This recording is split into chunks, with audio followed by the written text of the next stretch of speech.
দায়ী দায়ী কে হবে? দায়ী আমাদের প্রধানমন্ত্রী, আমাদের উজিরে আজম হাসিনা। আপনারা নিশ্চয়ই ভালো করে জানেন ইতিহাস। হযরত উমর ইবনে খাত্তাব রাদিয়াল্লাহু তাআলা আনহু একটি মেষশাবক ব্রিজ দিয়ে পার হয়ে যাচ্ছিল।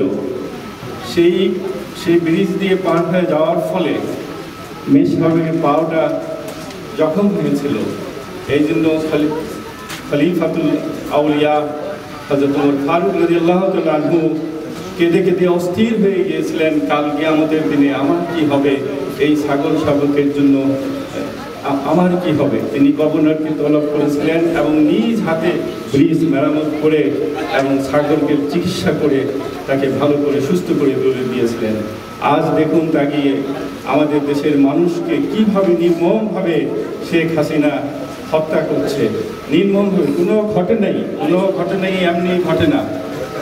Dialectical materialism Marx, Engels and Plato সুন্দরভাবে বলেছেন এবং ফেয়ারবার্গ থেকে সে লেনিন আর মার্কস পর্যন্ত এক কথাই বলেছেন, যা কিছু ঘটে তা এমনিতেই ঘটে না, এটা ঘটানো হয়। হাসিনা যে কাজ করেছে, বিশ্ব টেররিস্টকেও সে হার মানিয়েছে। আপনারা জানেন বিশ্বের সবচেয়ে বড় টেররিস্ট কে ছিল? সেই খ্রিস্টান টেররিস্ট অ্যাডলফ হিটলার। সেই অ্যাডলফ হিটলারকে হার মানিয়েছে হাসিনা। যেভাবে আমাদের ওলামায়ে মাশায়েখকে তিনি হত্যা করেছেন, এর কোনো আর কিছু, এর পরে তার যে কি হবে আমি ভেবে অস্থির হচ্ছি। যে তিনি একজন উজিরে আজম হয়ে তিনি কার নির্দেশে এই কাজ করছেন? বাংলাদেশকে তিনি কি বানাতে চাচ্ছেন? একজন বক্তা বলেছেন বাংলাদেশকে তিনি ইন্ডিয়াই বানাতে চাচ্ছেন, ইন্ডিয়া আমাদেরকে গ্রাস করবে। সত্যি কথা তাই। উনি ইন্ডিয়ার দাসত্বকে মেনে নিয়েছেন। ওনার মাথায় কোনো রকম ভাবে আমি দেখছি না কোনো বুদ্ধি কাজ করছে। তাকে আমি বলে দিতে চাই যে জবানদানি কথাবার্তা সে অনেক বলেন, তার কথাবার্তা বলার অনেক বক্তব্য রয়েছে, কিন্তু তিনি তাকে একটা কথা মনে রাখতে হবে, জবানদানি কাফিয়াবন্দি সে সিয়াসত नहीं है, সিয়াসত है দানিশমন্দি আকলমন্দি সে। গলাবাজি চিল্লাফিল্লা করে রাজনীতি হয় না, রাজনীতি হয় বুদ্ধিমত্তা এবং তার উইজডমের মাধ্যমে। আমরা বিএনপির যারা রয়েছেন তারা খুব বুদ্ধিমত্তার সাথে কাজ করেন, তারা খুব ভদ্র শালীনতাভাবে কথাবার্তা বলেন। আমি প্রত্যেকটা নেতৃত্বকে তা দেখেছি।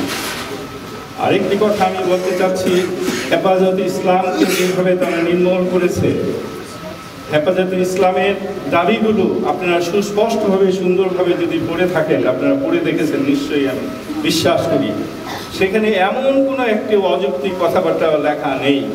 প্রথম কথা, এক আল্লাহর অস্তিত্বকে বিশ্বাস করা, সেটা সবাই এক সৃষ্টিকর্তার অস্তিত্বকে বিশ্বাস করে। যদি কেউ তার সাথে শরীক করে, তারা সে যেই হোক, লাকুম দীনুকুম ওয়ালিয়া দীন আমাদের কাছে। কিন্তু আমরা এক আল্লাহকে বিশ্বাস করি, তিনি সেটাকে অনুরোধ করেছেন। এইটা করাতে কি আমাদের দোষ হয়েছে? আর ইন্ডিয়া তো সর্বসময় সর্বভূতেশ্বু এবং গণেশ এবং তাদের ভোলানাথকে দিয়ে সমস্ত কাজ শুরু করে, আর আমরা বিসমিল্লাহির রহমানির রহিম বললে দোষ হয়ে যায়। এই কথাটা তো সবাই জন্যই ভালো। তাই কাজে আমাদেরকে যে পরিস্থিতিতে হাসিনা দাঁড় করিয়েছেন উজিরে আজম, সেটা দেখে আমার মনে হয়, আমি বলতে ইচ্ছা হয়, আপনি তো আপ তো চাষ সে নাহাই আই গো। এক কথাই আমি বলতে চাচ্ছি যে আপ জেসে নেই হাজারো নেই। আপনি যেভাবে কাজ করে যাচ্ছেন তাতে আমাদের দেশের সর্বসাধারণ মানুষের খুব ক্ষতি হচ্ছে।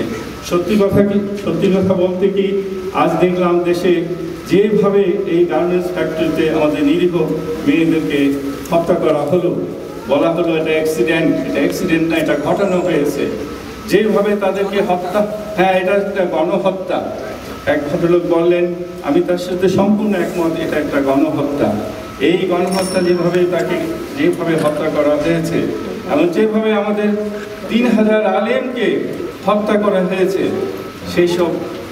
সেইসবে আমাদের চোখের পানি কাউর আমি দেখছি না। সবাই আমরা রক্ত দেখছি। রক্ত তো সবাই ইজিলি দিতে পারে, কিন্তু চোখের পানি কার কতদিন কার কীভাবে আসে সেটাই দুঃখ। তাই কবি বলেছেন দুঃখ করে যে চোখের জল। কবি আসাদুল্লাহ খান গালিব একটা কবিতায় বলেছিলেন, हर एक बात में कहती है तुम केतु क्या है, हर एक बात में कहते है तुम केतु क्या है, तुम ही कहोगे अंदाज गुफ्तगू क्या है, रग में तड़ते हम नहीं कायल, जो आँख से न टपकाते से लहू क्या है।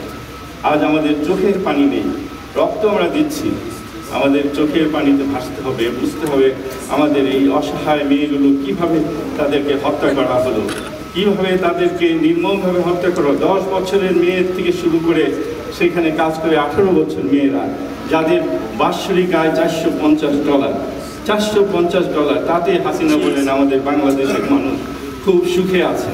কোথায় তাদের সুখ? আমি তো দেখছি না। শরীরে প্রোটিন নেই, শরীরে কোনো রকম তাদেরকে দেখছি না, তাদের শরীরে জীর্ণ শীর্ণ। এইসব লোকরা কিভাবে বলি যে বাংলাদেশের মানুষ সুখে আছে। বন্ধুগণ, আমি আমার বক্তব্য বেশি কিছু বলবো না, এতটুকু বলে আমার বক্তব্য শেষ করছি। কারণ আমরা আমাদের পরম শ্রদ্ধেয় নাজিমউদ্দিন আলম ভাইয়ের কাছ থেকে সুন্দরভাবে, আরও সুন্দর পরিচ্ছন্নভাবে তার কাছ থেকে দেশের পরিস্থিতি সম্পর্কে জানবো। এবং আমি সবাইকে আন্তরিক ধন্যবাদ জানাচ্ছি যে আপনারা কষ্ট করে আমার জন্য টাইম স্পেয়ার করলেন, আমার কথা শুনলেন। Thank you so much. আল্লাহ হাফেজ।